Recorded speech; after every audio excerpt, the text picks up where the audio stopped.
안녕하세요. 반갑습니다. 정용우입니다. 반갑습니다. 제 사진이 이렇게 나와 있는 브로셔 안에 A4 용지로 한 장 제가 복사를 부탁드린 종이가 있을 거예요. 그 수치를 그거를 꺼내 놓으시고 그리고 저를 보시면 됩니다. 그 설명의 브로셔나 아니면 그 데이터 자료들은 댁에 돌아가셔서 꼼꼼하게 한번 읽어 보시고요. 그 오늘 한 20분에서 한 25분 이 짧은 시간 동안은 어머님들께서 그냥 저랑 아이 컨택하면서 집중해 주시기를 부탁드립니다. 자, 먼저 첫 번째 말씀드릴 건 올해 수능 영어의 특징 일단 간단하게 말씀을 좀 드릴게요. 숫자 2개만 좀 기억을 좀 하셨으면 좋겠어요. 첫 번째는 4.19입니다. 4.19. 그 다음에 두 번째 숫자는 12.66이에요. 12.66. 자, 요 두 숫자가 뭘 의미하는 거냐면 영어가 상대평가에서 절대평가로 바뀐 다음에 가장 어려웠던 시험이 2018년도 6월 평가원. 그때 1등급 비율이 4.19%입니다. 상대평가에서 1등급이 4%죠. 그죠? 실제로는 4% 맞추지 않고 훨씬 늘어납니다. 왜냐하면 동점자들이 있기 때문에. 그죠? 그래서 가장 어려웠던 영어가 4.19%. 그리고 가장 쉬웠던 게 작년 수능이에요. 작년 수능에 12.66%가 1등급을 받았습니다. 산술적으로만 그냥 계산해 봐도 3배 정도의 난이도 차이가 1등급에서는 발생을 한다라고 생각을 하시면 돼요. 그럼 올해 수능은 어땠냐? 올해 6월 평가원, 9월 평가원 끝에 올해 수능에선 지금 예측하기로는 기관마다 조금 다르지만 아직 이제 완전한 데이터가 안 나왔으니까요. 좀 낙관적으로 보는 데는 6% 초반, 그리고 좀 비관적으로 보는 데는 어려웠다라고 주장하는 데서는 4%대 후반까지 보고 있습니다.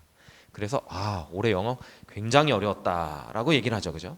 근데 영어를 1년 동안 가르치는 저희는 계속 데이터들이 누적이 되다 보니까 올해 수능이 어려웠다라는 얘기에 동감을 하면서 거기에 놀랐다는 얘기는 동감하지 못하겠어요.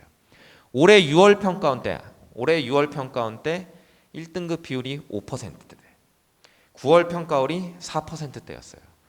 지금 수능에서의 예측이 평균치로만 잡아도 한 5%에서 한 6%라고 봤을 때 6월, 9월과 비교해서 결코 어려운 시험은 아니었다. 바꿔 얘기하면 올해 수능이 어렵게 출제될 거라는 건 누구나 예측은 하고 있었던 거예요. 근데 왜 자꾸 불영어라고 얘기할까요? 그건 작년 수능에서 기댄 낙관적 착각 때문입니다. 아이들이 영어가 국어, 영어, 수학이라고 얘기는 하지만 수능을 준비하는 데 있어서 보통 국어랑 수학 위주가 되지 영어 위주가 되진 않아요. 제가 한번 여쭤볼게요, 어머님들. 물론 우리 아이가 내년에 국어도 1등급 받고 수능학도 1등급 받고 영어도 1등급 받고 올 1등급 받아가지고 학교를 그냥 내가 골라가지고 지원할 수 있으면 참 아름답고 행복한 상황이겠죠, 그죠? 근데 만약에 국어랑 영어 중에 한 과목만 1등급을 받을 수 있도록 선택을 해야 된다면 무슨 과목 고르실 거예요? 당연히 국어 고르겠죠. 제가 영어 선생이지만 제 아이가 만약에 그런 상황이라면 제 아이도 1등급 국어 고를 거예요, 아마. 그죠? 수학과 영어 중에서 1등급을 하나만 골라야 된다 그러면 뭘 고를까요? 당연히 수학 고르겠죠. 아이들이 이 생각이 머릿속에 단단히 박혀 있어요. 애들한테 학교에서 요즘 여러 가지 일들 때문에 선생님이 안 오셔가지고 반장이 와서 야 오늘 자습하래 라고 얘기하면 아이들이 뭘 제일 먼저 꺼낼까요? 국어 문제집이나 수학 문제집을 꺼내지 영어 문제집을 먼저 꺼내는 학생은 아무도 없습니다. 한두 명 있을 수 있어요. 그날 저녁에 영어 수업 있는 애들, 학원 숙제 해야 되는 애들, 그런 애들을 제외하고 공부를 한다라는 개념의 영어는 1순위, 2순위, 3순위도 아니고 탐구에 밀려서 4순위라고 5순위 이렇게 넘어가요. 자, 아이들이 생각하는 영어라는 과목은 그런 과목입니다. 자, 그러면 영어 절대평가 시대에서 절대평가라고 보는 과목이 영어 말고 하나 더 있어요. 한국사 있죠, 그죠? 그러면 한 달 동안 아이가 열심히 공부했다고 가정했을 때 지금 3등급이라고 해보죠. 한국사도 3등급, 영어도 3등급. 한 달 동안 열심히 공부했어요. 한국사도 열심히 공부하고 영어도 열심히 공부하고. 그러면 한 달 뒤에 1등급 받을 가능성이 있는 과목은 한국사일까요, 영어일까요? 당연히 한국사입니다. 바꿔 얘기하면 영어라는 과목은 아이들에게 계속 뒤처지는 과목이고 아이들의 공부의 개념, 그 플랜에는 항상 수순위에 있는 과목이지만 그러나 한두 달 반짝 공부한다고 성적을 올릴 수는 없는 과목입니다. 그죠? 그러면 이제 국어랑 수학을 다시 한번 비교해 볼게요. 국어랑 영어를. 한 3개월 동안 열심히 공부한다고 그랬을 때 공부하고 나서 국어를 현재 똑같이 3등급이라고 가정했을 때 3등급에서 2등급 또는 3등급에서 1등급으로 올릴 가능성이 국어가 쉬울까요? 영어가 쉬울까요? 당연히 영어가 쉽죠. 수학이 쉬울까요? 영어가 쉬울까요? 당연히 영어가 쉽죠. 왜냐하면 국어랑 수학은 내가 3등급인데 1등급으로 올라가려면 1등급에 있는 놈을 하나 끄집어 내려야 돼. 제가 그 자리를 차지하고 올라가야 돼요. 그게 상대평가죠. 절대평가인 영어는 내 실력을 키워서 점수만 90점대 이상만 받으면 1등급을 받게 되는 겁니다. 자, 그러면 제가 생각하는 그 영어의 우리 수능 영어의 특징은 첫 번째는 이거예요. 첫 번째는 효율이 좋은 과목입니다. 다른 수학이나 국어만큼 많은 시간을 할애하지 않아도 하면 오를 수 있는 과목입니다. 자, 두 번째는 그러나 대전제는 해야 되는 과목입니다. 하지 않고 시험이 쉬워지겠거니라고 기대하다가 올해 고3 애들 영어 박살났어요. 시험이 쉬워지겠거니, 작년에도 쉬웠으니까 올해 6월 9월 평가는 이렇게 어렵지만 올해 수능은 쉽게 나올 거야 라고 기대했던 애들은 수능 보면서 분명히 영어 보면서 멘붕 왔을 거예요. 영어 절대 쉽게 출제하지 않습니다. 마지막으로 세 번째로는 할 시간이 부족한 과목이에요. 그래서 영어의 특징 세 가지. 첫 번째는 효율이 좋은 과목, 두 번째는 해야 되는 과목, 그러나 할 시간이 부족한 과목. 그러니까 영어는 아이들 손에 맡겨놓으면 안 되는 과목이에요. 애들한테 아마 지금 설명에 앉아 계신 어머님들도 이런 생각들 분명히 하실 거예요. 올겨울에 국어도 해야 되고 수학도 해야 되고 탐구도 해야 되고 그런데 영어까지?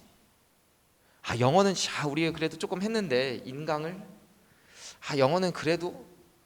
그러니까 학원 시간표를 짤 때 국어랑 수학이 먼저 기둥을 잡죠. 영어는 보낼까 말까 고민하다가 좀 시간표가 안 맞아. 그러면 애한테 물어봐요. 야, 영어 너 겨울방학 때 한번 혼자 해볼래? 엄마, 영어는 혼자 해도 될 것 같아. 내가 인강 들을게요 라고 얘기하죠. 그 인강은 제가 자세히 말씀드릴 건 아니지만 그 1, 2, 3학년 통틀어서 인강의 완강 비율은 2%가 되지 않습니다. 2%가 되지 않아요. 그러니까 첫 번째부터 열심히 공부했다가 중요한 게 아니라 1강부터 끝까지 수업을 다 플레이 해놨다가 2%가 되지 않습니다. 아이들에게 맡겨놓으면 오를 수 없는 과목이다라는 거예요. 자, 영어가 절대평가이기 때문에 영어라는 과목은 그 시험의 난이도가 굉장히 중요합니다. 그래서 시험이 쉽게 나오면 작년 수능처럼 12% 넘게 1등급 받는 거고요.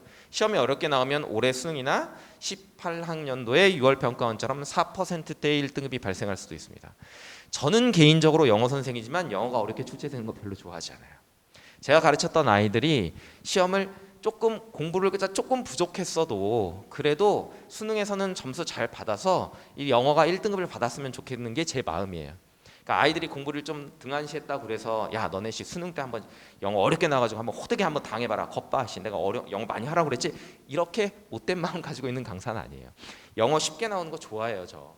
근데 그렇게 쉽게 나온데도 불구하고 그럼에도 불구하고 하지 않으면 그러면 효율이고 뭐고 결과는 정해져 있는 과목이라는 게 영어라는 겁니다. 자, 그러면 이 수능 영어의 특징 중에 제가 이제 고3 아이들한테 항상 첫 번째, 두 번째 수업 그리고 수업을 진행하면서 하는 얘기가 뭐냐면 영어 공부하는 방식이 분명히 달라져야 된다는 거예요. 자, 아이들에게 그냥 맡겨놨을 때 영어 공부 어떻게 할지 한번 상상해 보자고요. 애들이 대부분은 문제집을 사겠죠. 그리고 요즘 문제집의 대부분은 기출문제일 거예요. 그죠? 아니면 만약에 내년 2월달이나 3월달에 산다 그러면 EBS 수능 특강 이런 문제 살 거예요. 그죠? 그리고 영어는 내가 혼자 하기로 했으니까 영어 문제 풀겠죠.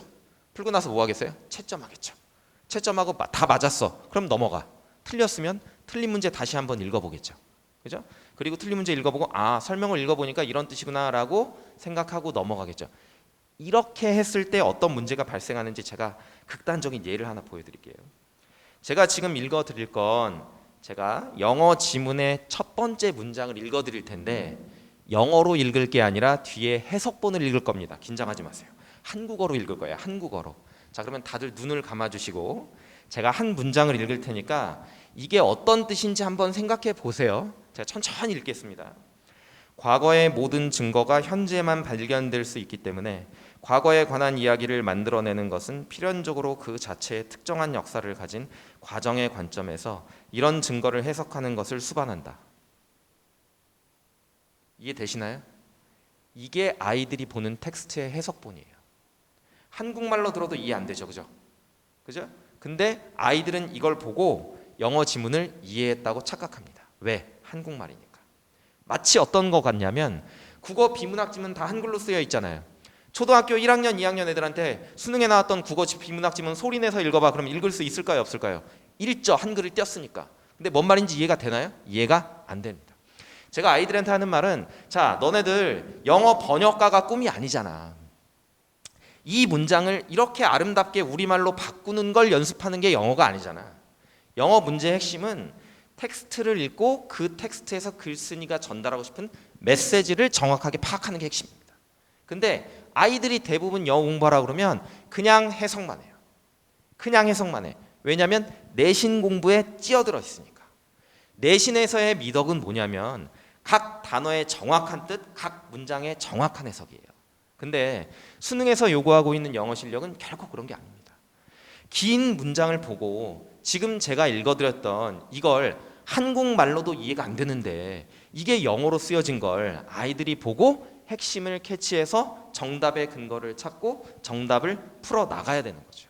그 훈련을 시키는 게 제가 해야 될 역할이에요. 그래서 제가 아이들한테 아까 뭐라 그랬죠? 아이들한테 야, 너희가 영어 번역가가 꿈이 아니지 않냐. 문장을 정확하게 해석하는 건 이 교실에서 나만 한 줄 알면 된다. 나 영어 선생이니까. 너네들은 문제를 풀기 위한 핵심 키포인트만 정확하게 찾아내는 훈련을 하면 된다라고 말해요. 우리가 아이들과 함께, 제가 아이들과 함께 1년 동안 해야 될 작업이 이런 겁니다. 자, 제가 이제 수업할 때 아이들한테 또 강조하고 있는 게 있어요. 뭐냐면 보통 아이들마다 그리고 실력마다 기대하고 있는 성적치가 좀 달라요. 예를 들어 지금 2등급이다. 그러면 당연히 1등급을 꿀꿀 거고요. 지금 3등급이다. 그러면 3등급에 만족하는 학생은 아무도 없어요. 애들 영어에 관심 없는 것 같아도 아이들이 성적에 대해서 어머님들보다 훨씬 더 욕망을 가지고 있어요. 다만 드러내지 않아요. 왜? 그 욕망을 드러내면 엄마가 근데 너 왜 안 해? 이렇게 구사리 줄까 봐. 그러니까 성적이 올라가는 걸 가장 좋아하는 건 어머님들이 아니라 학생들이에요. 학생들은 자기의 실력보다 항상 더 높은 성적을 꿈꿔요. 그러니까 시험을 보면 무조건 기분이 안 나빠요. 왜냐하면 기대감은 높은데 실력은 그보다 떨어지게 돼 있으니까. 자, 그러면 아이들이 현재 3등급인 아이들이 이제 공부를 한다고 그랬을 때 제가 이런 얘기를 해요. 애들한테 야, 너네 보통 영어 수업이라는 걸 들으면 영어에도 유형이라는 게 있잖아요. 고난도 유형이라는 게 있어요. 빈순삽입니다. 빈칸, 순서, 문장 넣기 이렇게 세 가지 유형이에요. 총 8개 문제고 빈칸이 4문제, 순서 2문제, 문장 넣기 2문제예요. 한 문제당 2점에서 3점 배점이니까 총 2점이면 16점인데 3점짜리가 한 4문제 정도 포함돼요. 바꿔 얘기하면 총 45개 문제 중에 고난도 유형 빈칸 4개, 순서 2개, 문장 넣기 2개 그 8개만 딱 틀리고 나머지 다 맞으면 80점이에요. 그러면 내가 목표가 현재 3등급이라 2등급 정도만 돼도 내가 원서 쓰는데 큰 무리가 없겠다라고 생각하는 애들은 아, 내가 고난도 유형은 좀 포기하더라도 생각보다 시간이 없어서 포기하는 애들 굉장히 많아요. 그럼 포기를 하더라도 나머지 문제들을 좀 맞추면 되겠다라고 안일하게 생각하죠.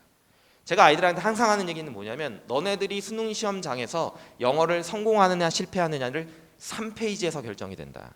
3페이지가 뭐냐면 21번 의미추론, 22번 요지, 23번 주제, 24번 제목이에요. 그 어떤 수업에 가서도 고3 수능 영어 강의를 한다 그러면 이 부분을 강조해서 수업을 하는 선생님이 별로 없어요. 왜 없을까요? 하면 애들이 안 들어. 어려운 유형이라고 생각하지 않기 때문에 아이들이 안 들어요. 그러니까 실제 평가원과 수능에서 그 페이지가 평소처럼 원활하게 넘어가지 않으면 거기서부터 스텝이 꼬여버립니다.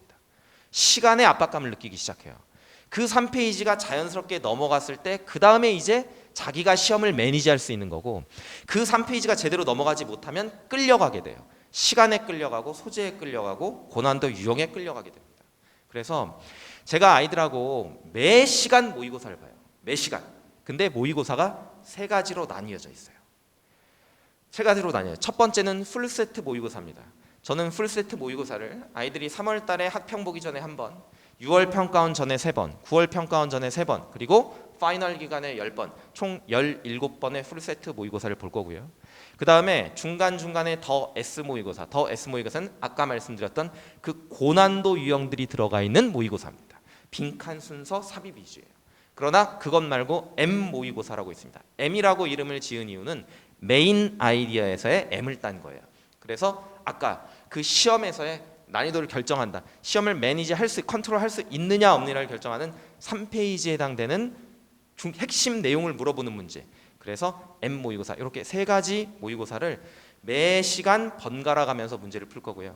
풀세트 모의고사는 말씀드렸던 것처럼 17회 그리고 나머지는 더 S 모의고사, M 모의고사를 번갈아서 사용을 할 겁니다. 아이들이 이제 지금까지 영어에 큰 문제가 없었던 아이들도 있을 거예요. 고등학교 1학년, 2학년 때까지 뭐 내신은 조금 공부했지만 뭐 모의고사 보면 뭐 1등급, 2등급 나오는 거 큰 문제 없었다 이런 친구들이 있을 거예요. 그래서 제가 제 아이 얘기를 조금 해볼게요. 제가 첫째가 지금 중학교 1학년이에요. 그리고 첫째가 영어를 꽤 합니다. 제가 이제 서울대학교 영어교육과 나왔어요. 제 자랑 중이에요 지금. 그리고 제 아내가 서울대학교 영어교육과 나왔습니다. 우리가 흔히 말하는 CC예요. 저희 동네에서 저희 아이가 어떤 영어 학원을 다니느냐가 동네 아이들에게 끼치는 파급 효과를 대충 예상이 되시죠? 그죠? 네. 저희 아이가 학원을 옮기면 30명씩 따라갑니다. 왜냐하면 야 아빠도 영어 선생이고 엄마도 영어 선생이고 둘 다 서울대학교 영어교육과 나왔는데 얘가 학원을 옮겨? 그럼 이 학원 뭔가 문제가 있는 거다. 또는 저 학원의 커리큘럼이 좋으니까 가겠지. 얘기 안 하고 옮겨도 다음 주면 그냥 다 옮기게 돼요. 그런 아이가 지금은 엄마랑 둘이 공부합니다. 동네에 자기 수준에 맞는 학원이 없대.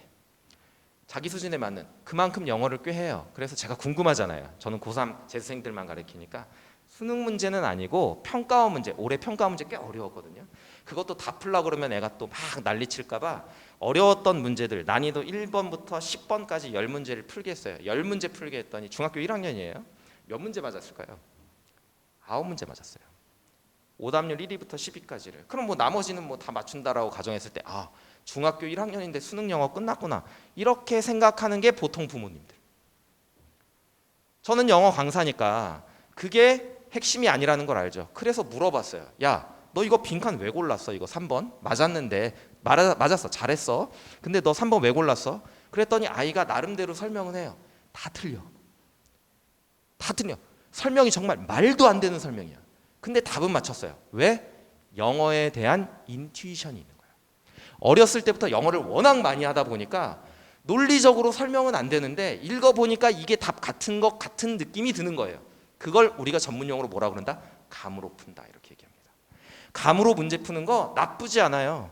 우리 아이 수능 시험장에 갖다 놓으면 제가 볼 때 올해 수능 시험 안 풀렸지만 아마 1등급 나올 것 같아. 감으로 푸는 게 뭐가 나빠요? 결과가 이렇게 좋은데 문제는 그걸 믿을 수 없다는 게 문제예요.